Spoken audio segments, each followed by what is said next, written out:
Magandang araw po sa inyo lahat. Welcome po sa panibagong video natin dito sa Makapili TV. Ito pag-usapan po natin itong mga banat ni Banat Bay dito kay Kayo Kamatis. Ito si Kayo Kamatis, in-interview si Makagago.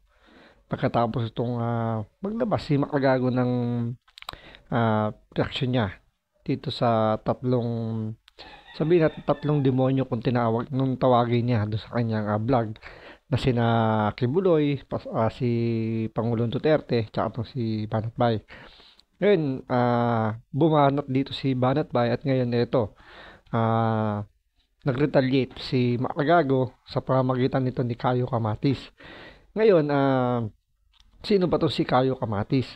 Sa mga hindi nakakalam, ang tawag po rito ni Melo Yap ay si Boy Bantot. So, ito, si Melo Yap po may sabi niya na si Boy Bantot daw po ito. At the same time, may isang itong self-proclaimed na scammer. So, self-proclaimed scammer, i-interviewin ang isang online gambling promoter. So, si Makagago po yun na wala namang ka-porte-porte sa pagdating sa politika at ang linya nito pag-awayan ng mga YouTuber na alam naman natin na isang scripted.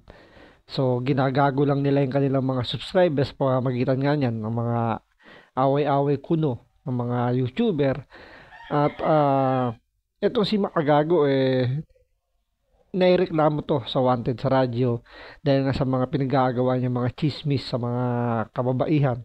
So, yun yung mga personality nitong mga to. So, panoorin po natin itong banat ni Banat Bay. Hindi time, may time naman ako. Pero, kasi sa totoo lang, ang totoo dyan, Boss Kayo, hindi ako bayad para tirahin si Banat B. Ito naman si Kaayo. Punta tayo dito kay Kaayo. Ay, matagal na nagpapapansin sa atin to. Etong si Kaayo, ito yung balalay ni Attorney Libayan. Diretsuhin na natin. Matagal na nagpapapansin ito sa akin. Hindi ko daw Kasi kaya nagpapansin to kay Banat Bay, siyempre, ang habol nito, subscriber.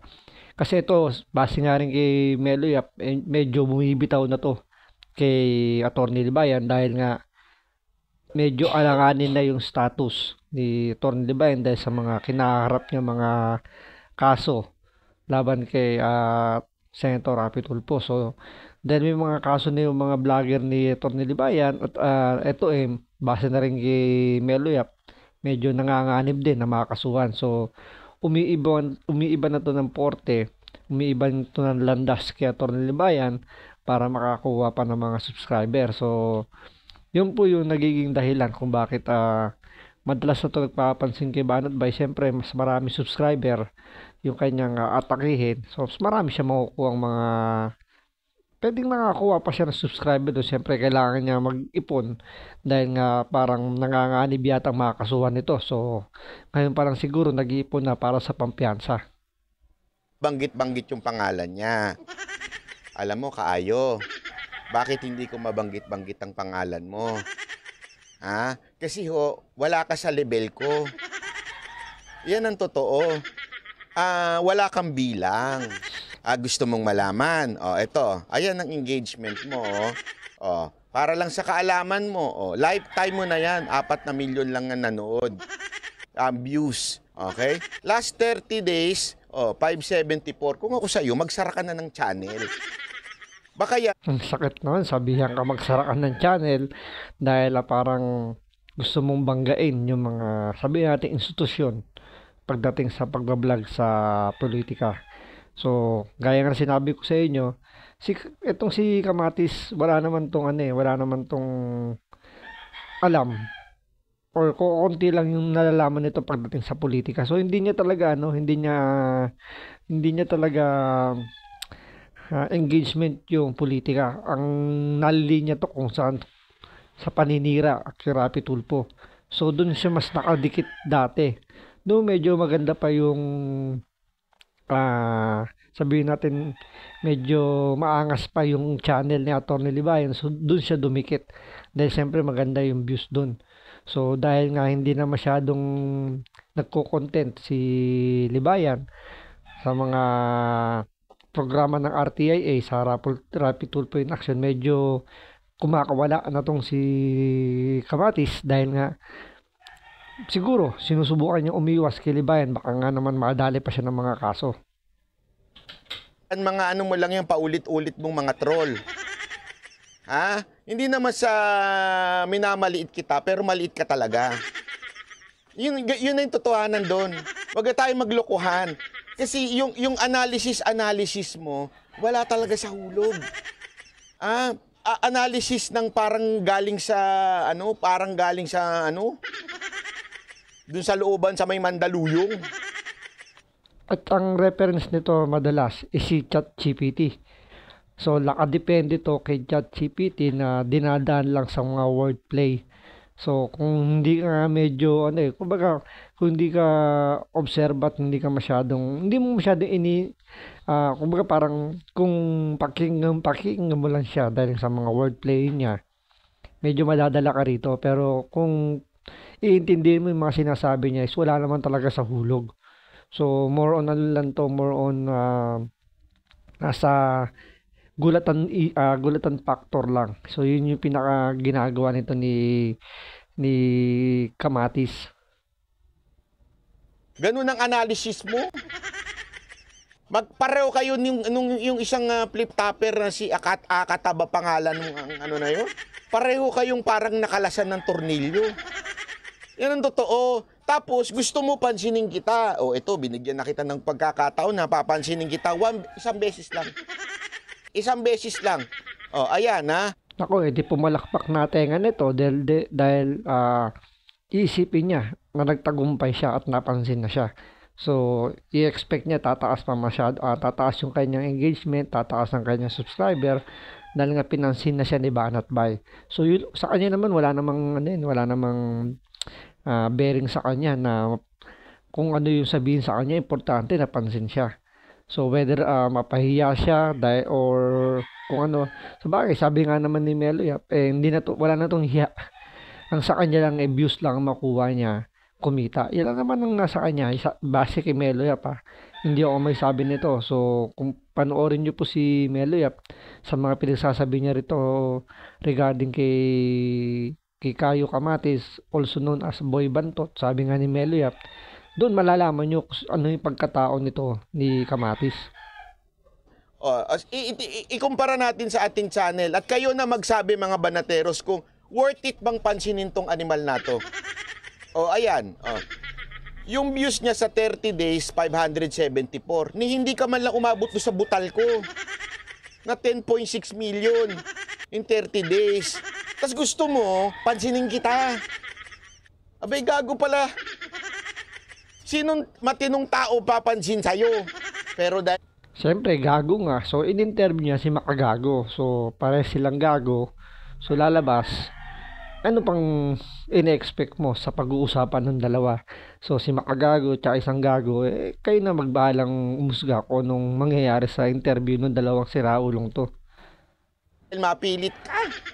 Para naman matulungan ko ng konti yung nabubulok mong channel, pansinin na kita.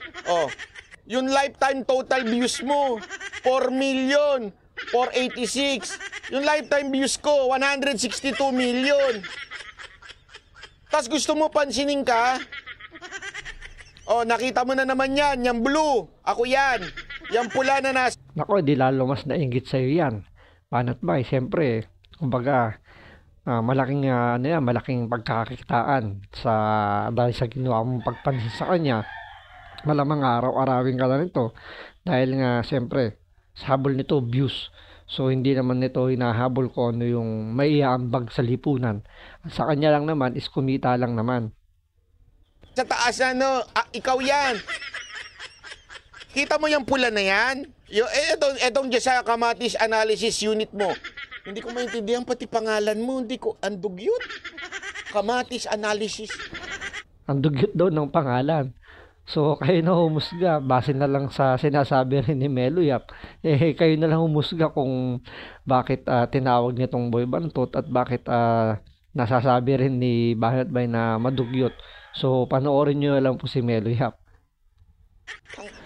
Dinaig mo pa yung iskwa-kwada sa kanto.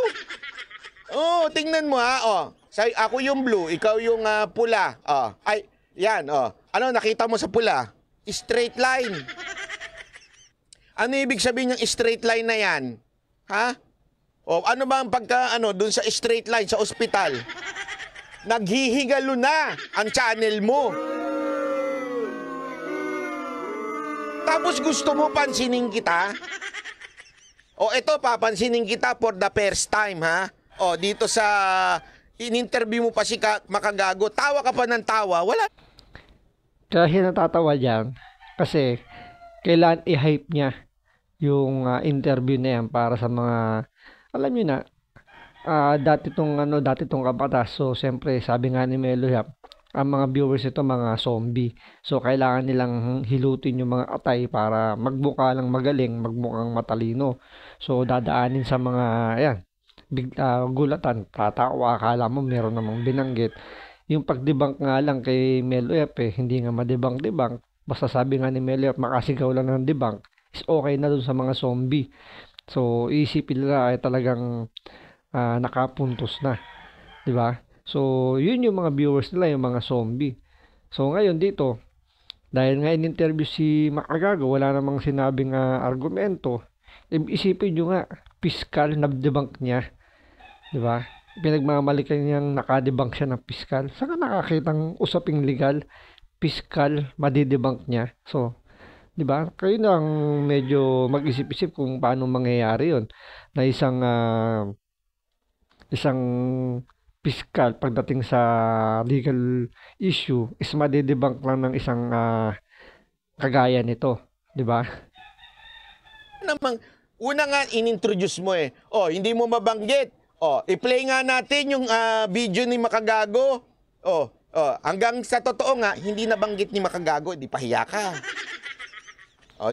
Hindi naman, wala naman sa kanya yung mapahiya siya, kaya nga na mapapahiya siya. Sabi nga ni ni Melo Yap, hindi na ito nahihiya. Na ito nga, dati galit na galit sa mga yung poverty porn. Yung paggamit sa mga mahihirap. Pero ngayon, yun na yung nagiging linya nila ngayon. Gumawa ng poverty porn, interviewin yung mga, yun yung tinatapping ngayon tungkol sa poverty porn. So, di ba? Doon pa lang parang hindi na sila nahihiya na kontrahin na nila yung kanilang advocacy nung magkakasama pa sila nila Atty. Libayan. Ngayon, sila na gumagawa ngayon ng poverty porn. Di ba? Yan ang problema kasi sa'yo. Hihirit ka na lang, hindi mo man lang pinag-aralan na talagang hindi naman niya ako nabanggit kasi naputol yung video niya.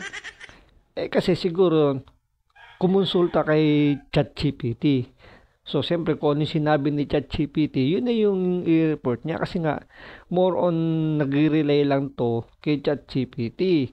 Hindi naman to nag-analyze talaga. Siguro, nag-analyze ng kamatis lang. Parang nagigisa. Parang ganyan lang. So, hindi talaga yung totaling research na aalamin talaga muna yung mga issue. So, more on lang to, nakasandal kay ChatGPT. Ina naman, no? Tanga-tanga naman. Yan, namura tuloy. Gago! Oh,